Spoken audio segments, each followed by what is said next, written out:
Magandang tanghali mga kabay. So ito yung pangatlo ko na repair mga kabay.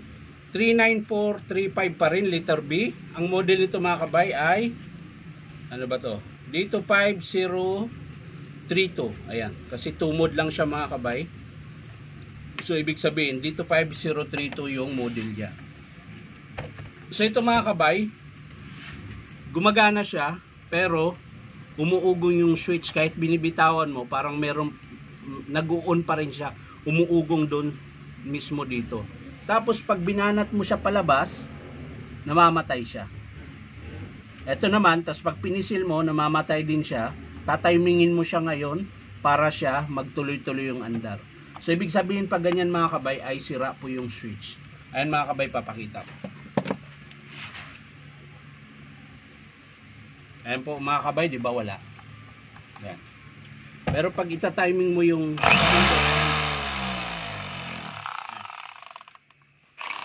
ayan. So pag pinisil mo, nawawala na pero umuugong pa siya mga kabay. Ayan, dinig na dinig ko. Umuugong yung switch. Tapos pag inangat ko siyang ganyan, ayan, nawawala. Tapos pag pinisil mo, wala, minsan aandar. Pero pag i-timing mo siya, huwag mo isagad. Ayan. Nawawala. Ayan. Gumagana siya. Ayan. Wala na. Ayan, oh. Ayan. Ang galing ko yung gloves ko. Ayan. Ayan, oh. Pero pag sinagad ko na siya, namamatay na. Ayan. Tapos umuugong siya, oh. Pero pag hinila ko palabas yung switch, ayun, nawawala. So titingnan natin yung switch mga kabay. So marami na po akong na-repair na ganyan mga kabay. Pinapalitan ko talaga siya ng switch. Pero sisilipin natin mga kabay kung bakit ganun. Kung bakit umuugong siya. So ito hindi kasya. Kailangan ng mas malaki. Yun.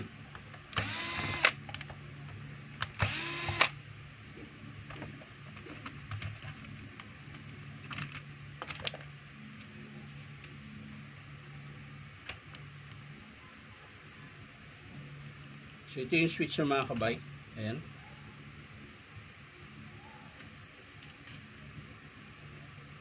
Binunot ko lang siya mga kabay dahil ayan, baka sakaling magbago. So sasaksak natin ulit. So wala talaga mga kabay. Ayan. So para malaman natin mga kabay na sira talaga yung switch, re-recta natin ngayon. Ayan. So gamit lang kayo ng pangsundot mga kabay, matulis. Ayan. Susundutin nyo lang yung sa bandang switch nya, ayan, para makalas nyo po yung kanyang wire. Ayan. Susundutin nyo lang dyan, tapos iangat nyo yung wire. Ayan, kalas na. Ganon din po dito sa blue. Ayan. So ngayon, syempre yung pang testing ko pa rin, ito. Para alam natin na gumagana siya.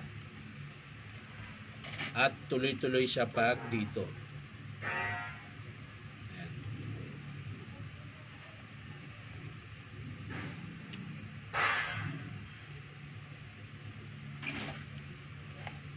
So yan mga kabay, syempre ingatan na natin huwag magdikit mga kabay.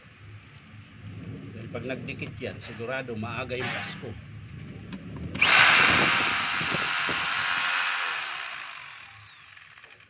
Ngayon, titesting natin para lahat na alam natin.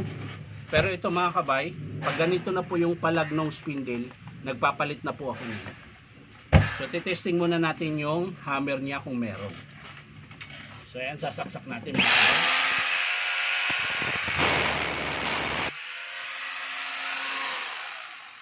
So may hammer pa naman siya mga kabay, okay pa. So ayan, okay pa po yung hammer niya. Pero kailangan ko siyang palitan ng spindle dahil kung mapapansin nyo mga kabay, ang laki na ng palag. So magpapalit po ako niya. Pero yung o-ring niya hindi na dahil malakas pa po yung hammer niya. So ang estimate ko dito mga kabay ay switch. Ito po. Switch po ang estimate ko. Check natin yung carbon. Okay pa mga kabay, mahaba pa. Ayan. Yung reverse naman niya mga kabay ay malambot. So okay pa yan. Hindi pa siya maganit. Ibig sabihin hindi pa pupudpud yung kanyang terminal. Ayan.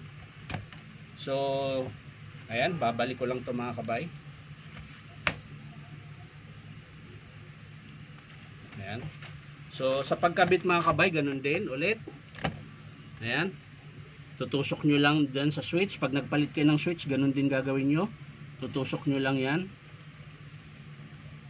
Yan. Tapos yung blue, ganun din.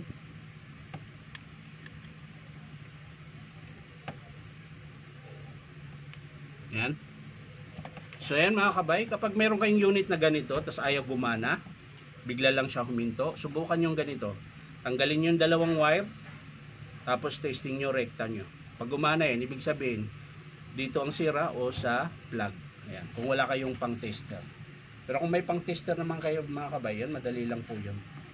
Titest mo lang yung cord nya kung saan ang sira. Ayan. So ulitin ko mga kabay, sa mga gusto magpa-repair, punta lang po kayo dito sa Powerman Hardware, 530 T. Alonso, Santa Cruz, Manila. So nagre-repair din po ako doon sa bahay na tinutuluyan ko sa may T91 Musa Street, Sampaloc, Manila. Ayan. So malapit po kami sa may Blooming Treat, Espanya mga kabay. Pero kung malapit kayo dito sa Santa Cruz, diretso na kayo dito mga kabay. Lunes hanggang Sabado yung pasok namin mga kabay. Ayan. Alas 8, 8:30 yung bukas namin mga kabay. 5:30 naman yung out namin. Oops, hindi pala ito. Mali yung nailagay kong screw. Ayan.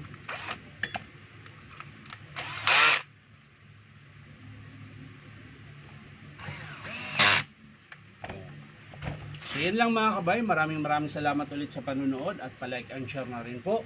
At syempre po, baka naman pwedeng subscribe nyo po ito aking YouTube account na Inom Tabay. So maraming salamat ulit mga kabay. Bye-bye.